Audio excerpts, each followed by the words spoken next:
Boa tarde a todos, meu nome é Sara, eu sou pós-graduanda em Direito Internacional pela PUC de São Paulo e hoje eu vim falar um pouco sobre essa pesquisa que nós fizemos sobre a influência das organizações não governamentais no processo legislativo interno brasileiro.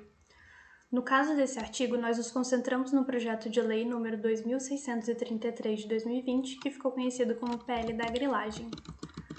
Bom, inicialmente, nosso objetivo era refletir sobre essa influência das ONGs, passando pelo conceito de soberania e das próprias organizações não governamentais, analisando também a proteção do meio ambiente no âmbito do direito internacional e a atuação das ONGs nessa área. Depois nós passamos ao estudo do projeto de lei número 2633 e da influência da atuação das ONGs internacionais na tramitação desse projeto. A intensa integração entre as nações, decorrente da globalização, ela faz com que cada vez mais os estados sejam interdependentes entre si.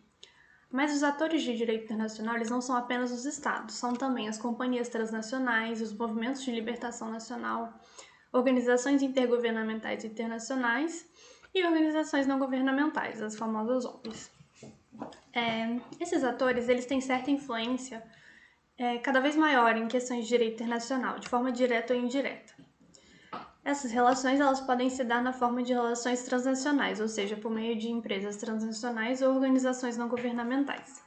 Passando a uma análise mais direcionada, as ONGs exercem influência principalmente nos temas de direito internacional humanitário. Apesar dessas entidades não representarem nenhum estado específico, elas são capazes de influenciar até mesmo a construção de normas de direito internacional, ainda que de forma indireta. Bom, nós realizamos uma breve análise sobre o conceito de soberania. Para que o Estado seja soberano, além da junção clássica do território, população e governo, é necessária ainda sua insubordinação a qualquer outra autoridade.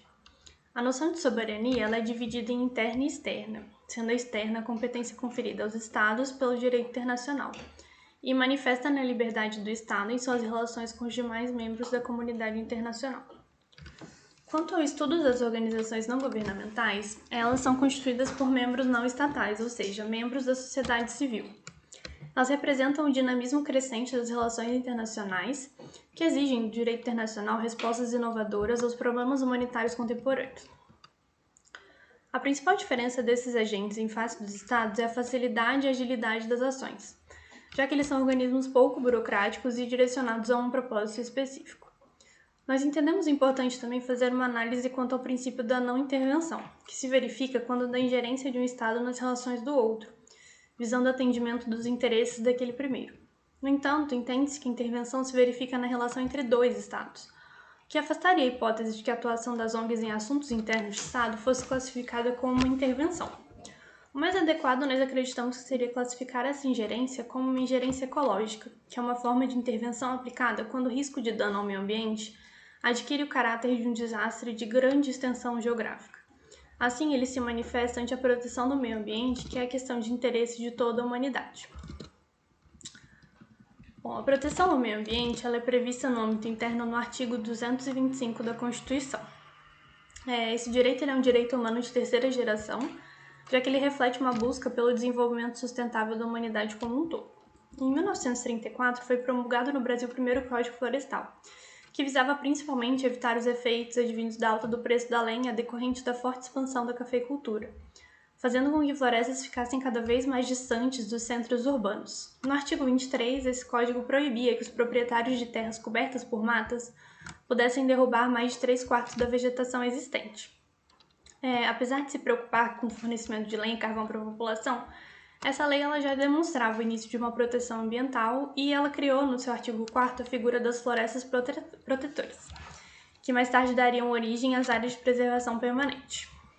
No âmbito internacional, a proteção ao meio ambiente tem como marco inaugural a Conferência de Estocolmo sobre o Meio Ambiente Humano, de 72, que foi o primeiro evento com representantes de diversos estados e destinado à discussão de problemas ambientais.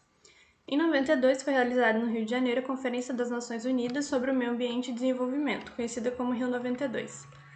Já nessa conferência, além dos estados participantes, quase 1.800 ONGs também participaram, o que dava uma visão sobre a crescente participação e influência das ONGs nas decisões de cunho internacional.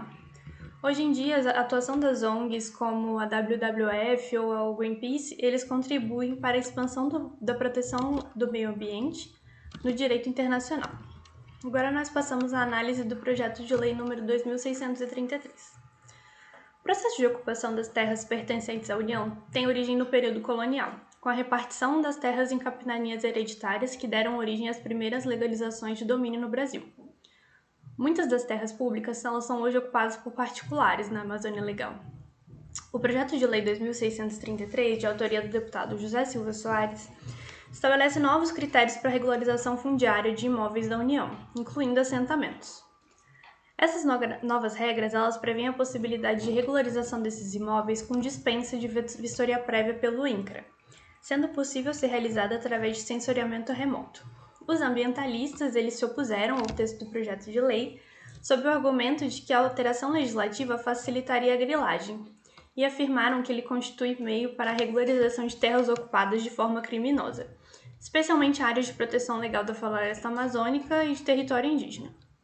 O Ministério Público, na mesma linha, ele apontou a falta de urgência que justificasse a edição da medida provisória que deu origem ao projeto de lei durante o período da pandemia, especialmente por se cuidar de problema que atravessa séculos, e ainda apontou inconstitucionalidades na lei. Essas discussões elas chamaram a atenção internacional. E nesse contexto, a organização não governamental alemã Campact lançou uma petição pública online que reuniu mais de 400 mil assinaturas com o objetivo de pressionar as redes de supermercado da Alemanha a boicotar os produtos brasileiros, caso a alteração fosse aprovada. O resultado foi uma carta assinada por grandes empresas do setor de varejo alemão, como a Edeka, em junho de 2020, exigindo que fosse garantido não desmatamento e fornecimento de soja livre de conversão do cerrado, impugnando especificamente a alteração legislativa no projeto de lei 2633.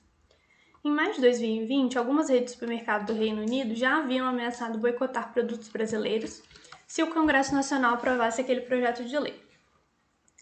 A tramitação do projeto foi informalmente interrompida em 20 de maio de 2020, quando o projeto foi retirado da pauta da reunião ordinária da Câmara dos Deputados. Segundo o relatório que originou isso, foi um desacordo com o governo que impossibilitou a votação da matéria. Já a WWF reconheceu como decisiva a atuação do terceiro setor na suspensão, ainda que provisória, da tramitação do projeto de lei. Bom, após esse estudo, nós concluímos que, apesar de apenas os estados contarem com a característica da soberania, existem diversos atores não estatais com influência massiva no âmbito do direito internacional, dentre os quais as ONGs, que, especialmente no campo ambiental, são protagonistas na elaboração de normas de direito internacional. A proteção ao meio ambiente é uma matéria que, apesar de ter sido protagonizada recentemente, possui uma importância indiscutível, especialmente no direito internacional, já que a degradação ambiental ela afeta o planeta e a humanidade como um todo. Esse tema sempre contou com a participação massiva de ONGs, não só em forma de protestos, mas também de valiosas contribuições na elaboração de fontes daquela matéria.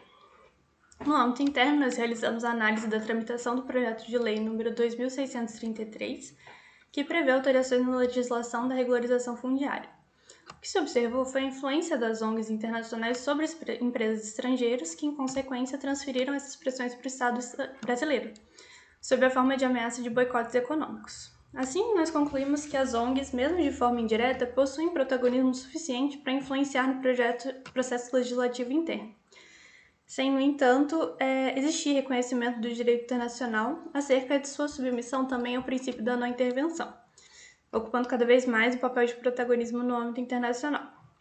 Nós esperamos, em trabalhos futuros, poder acompanhar a continuidade da tramitação do projeto e contribuir nesse estudo de influências decorrentes das organizações não governamentais. Bom, eu agradeço a atenção de todos que puderam me ouvir e eu fico à disposição através do meu e-mail. Muito obrigada e um excelente congresso a todos!